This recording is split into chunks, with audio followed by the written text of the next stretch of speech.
အားလုံးပဲမင်္ဂလာပါဒီနေ့ကတော့ကျွန်တော်တို့ desktop ကွန်ပျူတာလေးတွေကိုမိမိတို့ရဲ့အိမ်မှာဆင်ပြီးအသုံးပြုနေလေးတွေကိုပြပေးမှာဖြစ်ပါတယ်ကျွန်တော်တို့ desktop ကွန်ပျူတာဆင်နည်းလေးကိုပြပေးမှာဖြစ်ပါတယ်ခင်ဗျာ desktop ကွန်ပျူတာလေးကိုဆင်ဖို့အတွက်ပထမဦးစွာကျွန်တော်တို့ UPS လေးကိုစပြီးတော့မှချပါမယ် UPS လေးတက်ပါမယ် UPS လေးကိုတော့ကျွန်တော်ကဒီ UPS 650 watts လေးကိုသုံးထားတာဖြစ်ပါတယ်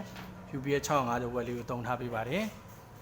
ပြီးသွားပြီဆိုလို့ရှိရင်တော့ monitor လေးကိုကျွန်တော်က Fuso နဲ့ monitor လေးကိုသုံးပေးထားမှာဖြစ်ပါတယ် Fuso နဲ့ monitor လေးကိုသုံးထားပေးပါတယ် Fuso နဲ့ monitor လေးနဲ့ setup လုပ်ပေးမှာဖြစ်ပါတယ် system unit ပုံးလေးကိုတော့ကျွန်တော်က Pentium 4 gen လေးသုံးထားပြီးတော့မှ setup လုပ်ပြပေးမှာဖြစ်ပါတယ် keyboard နဲ့ mouse ကိုတော့ကျွန်တော် USB keyboard နဲ့ USB mouse လေးကိုသုံးပြပေးထားမှာဖြစ်ပါတယ်ဟုတ်ကဲ့အခုဆိုရင်ကျွန်တော်တို့က USB မောင်နဲ့ USB keyboard လေးချပြီးသွားပြီဆိုလို့ရှိရင် UPS မှာကျွန်တော်တို့ power ကြိုးလေးစပြီးတက်ပါမယ် power ကြိုးလေးနှစ်ကြိုးတက်ပါမယ်ပထမတစ်ကြိုးကတော့ကျွန်တော်တို့ monitor အတွက်ထိုးတာဖြစ်ပြီးတော့မှနောက်တစ်ကြိုးကတော့ကျွန်တော်တို့ system unit ပုံးအတွက်ထိုးမှာဖြစ်ပါတယ်ကျွန်တော်တို့ UPS ရဲ့ output လေးမှာကျွန်တော်တို့ power ကြိုးလေးတွေကိုတက်တက်ရက်ထိုးပါမယ်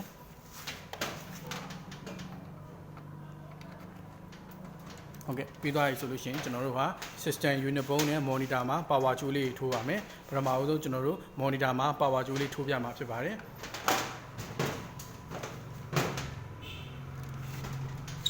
ဟုတ်ကဲ့ monitor မှာဆိုရင်ကျွန်တော်တို့ကဒီ power ကြိုးလေးထိုးဖို့အတွက် monitor ရဲ့ power ကြိုးလေးထိုးရမယ့်နေရာလေးကို power ကြိုးလေးထိုးပါမယ်ဟုတ်ကဲ့ power ကြိုးလေးတွေကိုတခြားတက်တက်ရက်လေးထိုးပေးပါမယ်ပြီးသွားပြီဆိုလို့ရှိရင်ကျွန်တော်တို့ system unit ပုံးရဲ့အနောက်မှာ power ကြိုးလေးထိုးပါမယ်system unit ပုံးလေးရဲ့အနောက်မှာကျွန်တော်တို့ power supply မှာ power ကြိုးလေးတခြားလေးထိုးပါမယ်ပြီးသွားပြီဆိုလို့ရှိရင်ကျွန်တော်တို့ဟာ VGA ကြိုးလေးဖြစ်တဲ့ video port အတွက် display လေးလာဖို့အတွက် VGA ကြိုးလေးထိုးမှာဖြစ်ပါတယ်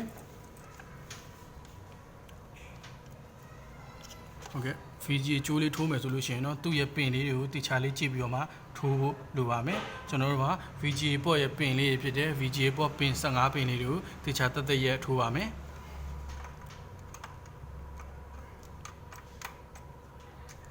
VGA လေးကိုတိချာတက်ပြီးသွားပြီဆိုရင်တော့နှက်လေးတွေကိုအဆုံးထိတိချာလေးရစ်ပါမယ်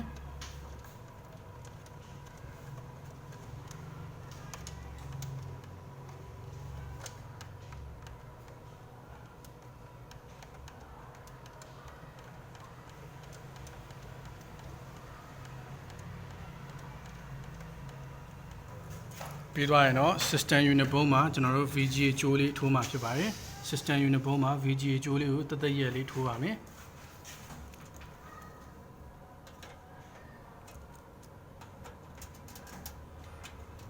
system unit ပုံးကို VGA ကြိုးလေးတခြားထိုးပြီးဆိုရင် net တွေကိုအဆုံးထိတခြားလေးရစ်ပါမယ်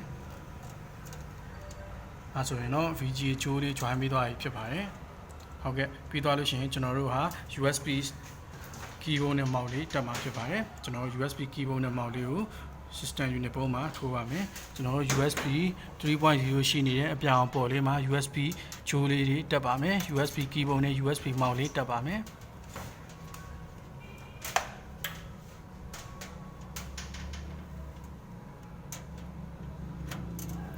ပြီးသွားပြီဆိုလို့ရှိရင်တော့ကျွန်တော်တို့က cable လေးဖြစ်တဲ့ကြိုးလေးတွေကိုတက်တက်ရက်လေးထားပါမယ်ကြိုးလေးတက်တက်ရက်ထားပြီးသွားပြီဆိုလို့ရှိရင်တော့ကျွန်တော်တို့ဟာဒီ desktop PC လေးဆင်ပြီးသွားပြီဖြစ်ပါတယ်ဟုတ်ကဲ့ကျွန်တော်တို့ desktop PC အခု UPS ကို power လေး on ပါမယ် UPS ကို power လေး on လိုက်ပြီဆိုတဲ့ပြိုင်နဲ့ UPS မှာ power လေးရနေပါပြီအဲ့တော့ UPS power လေးတစ်ချက် on ပါမယ်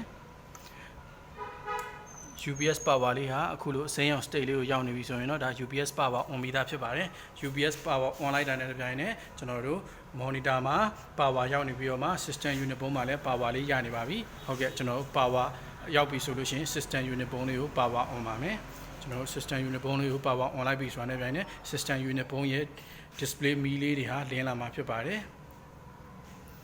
ခုဆိုလို့ရှိရင်တော့မိမိတို့ရဲ့အိမ်မှာ desktop ကွန်ပျူတာလေးကိုတက်ဆင်ပြီးအသုံးပြုနည်းလေးကိုလွယ်လင်းတကူတက်ဆင်အသုံးပြုဖို့အတွက်ကျွန်တော်တို့ဒီ video လေးကိုရိုက်ပြပေးရဖြစ်ပါတယ်ခုဆိုရင်တော့ Windows လေးစပြီးတက်လာပြီဖြစ်ပါတယ်ခင်ဗျာကျွန်တော်ကတော့အခု Pentium 4 gen လေးနဲ့ Windows ကိုတော့ Windows 7 version လေးကိုသုံးထားပြီးတော့မှဒီ set လေးကိုဆင်ပေးထားတာဖြစ်ပါတယ်ခုဆိုရင်တော့